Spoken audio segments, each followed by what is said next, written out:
Hello students, today we are going to learn the topic precision measurement. Let's dive deeper into the need for smaller units. Consider Sonu's problem. Sonu watched his mother try to fix his favorite toy car with a small screw that wasn't the right size.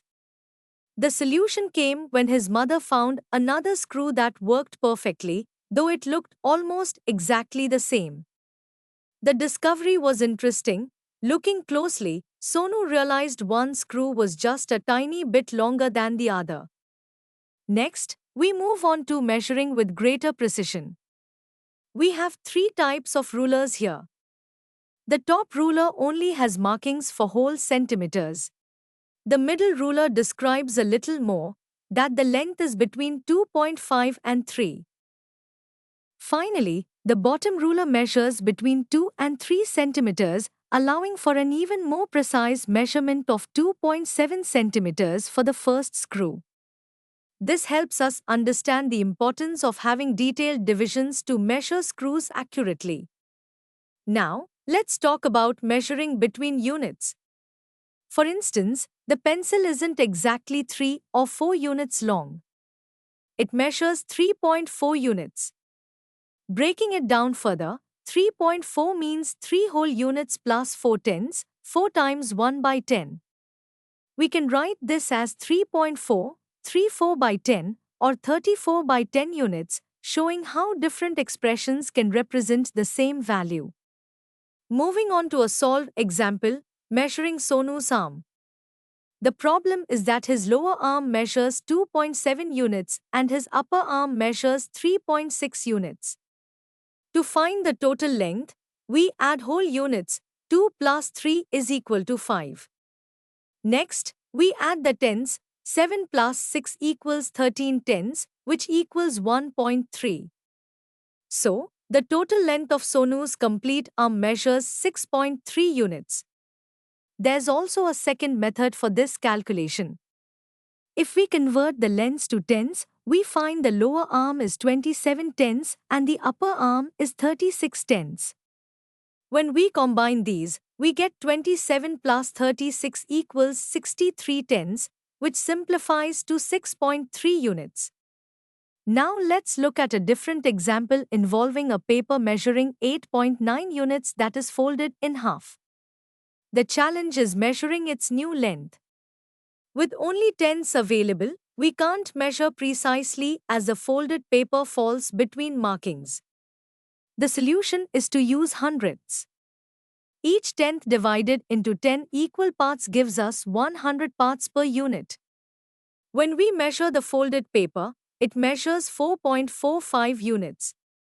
This can be expressed in different forms as 4 units, 4 tenths, and 5 hundredths, 4 plus 4 by 10 plus 5 by 100, or simply in decimal form as 4.45 units, or in fraction form as 4 and 45 by 100 units. Now let's explore decimal place value. We can divide units in different ways like tenths, quarters, and sixteenths. Our number system is based on tens, meaning that each place value is 10 times bigger than the one to its right. This brings us to the decimal system, which has a place value pattern. Each place is 10 times bigger than the one to its right. For example, dividing 1 by 10 gives us 1 tenth or 0.1, and further dividing 1 tenth by 10 gives us 100th or 0.01. Now, let's introduce the decimal point. Without a decimal point, how would we know if 42 means 42 or 4.2? The decimal point separates whole numbers from fractional parts, providing clarity. Let's break down some examples of decimal notation. For example, 705 represents 7 hundreds and 5 ones, calculated as 7 times 100 plus 0 times 10 plus 5 times 1.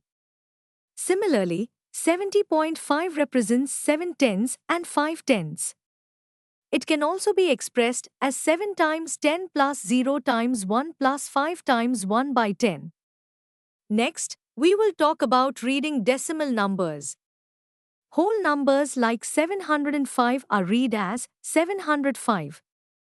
For tens, 70.5 can be read as 70.5 or 70 and 5 tenths. For hundreds, 7.05 can be read as 7.05 or 7 and 5 hundredths. Units of measurement include millimeters and centimeters. We know that 1 centimeter equals 10 millimeters, so converting millimeters to centimeters is straightforward. For example, 5 millimeters equals 0.5 centimeters and 12 millimeters equals 1.2 centimeters.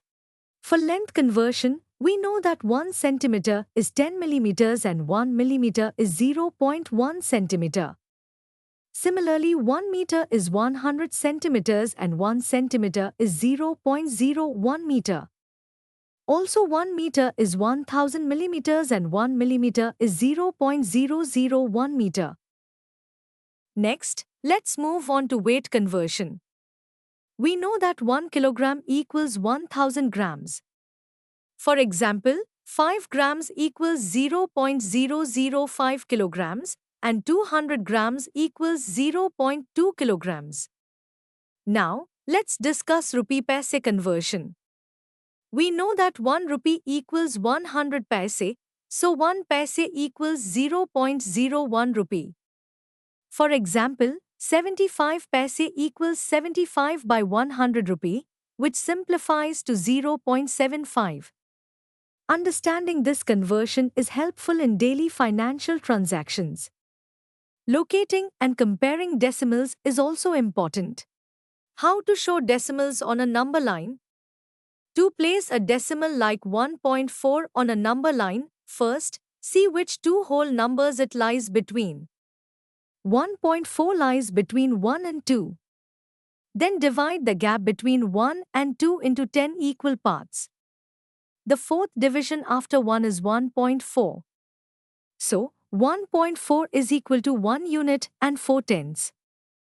Adding zeros after decimal digits doesn't change value, but changing place value does. Now let's learn how to compare decimals. Start comparing from the leftmost digit, which has the highest place value. If digits are equal, move to the next digit to the right. Keep comparing digit by digit until you find a difference. The number with the larger digit at the first point of difference is the greater decimal. If all digits are the same, the decimal numbers are equal.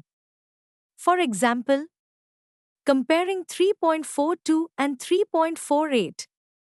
First, compare the digits at the units place, which is 3 in both numbers. So we will compare the digits in the tens place, which is 4. Again, it is the same in both the numbers. Then, compare the digits in the hundreds place, which are 2 and 8. Since 2 is less than 8, 3.42 is lesser than 3.48. So, the greater number is 3.48. Finally, we can order decimal numbers to see which is largest or smallest. For example, 4.500 is equal to 4.5 and 4.50, making it the largest, while 4.005 is the smallest. Now, let's consider the closest decimals. If we want to know which number is closest to 1 among 0.9, 1.1, 1.01, and 1.11, we can see that 0.9 is 0.1 away from 1, 1.1 is also 0.1 away, 1.11 is 0.11 away, and 1.01 is only 0.01 away from 1. Thus, 1.01 is the closest number to 1. Next, let's discuss adding decimals through an example. If we add 3.14 and 2.71, we can either add units, tens, and hundreds separately to get 5.85, or convert everything to hundreds and then add them together for the same result. Another method is aligning decimal points and adding them like regular numbers, for example, 1.534 and 2.68. This method allows us to see that 1.534 is equivalent to 1534 hundredths and 2.68 to 268 hundredths. Adding these gives us 1802 hundredths, simplifying to 18.02. When it comes to subtracting decimals, for example, we can look at 5.7 minus 2.3, which equals 3.4.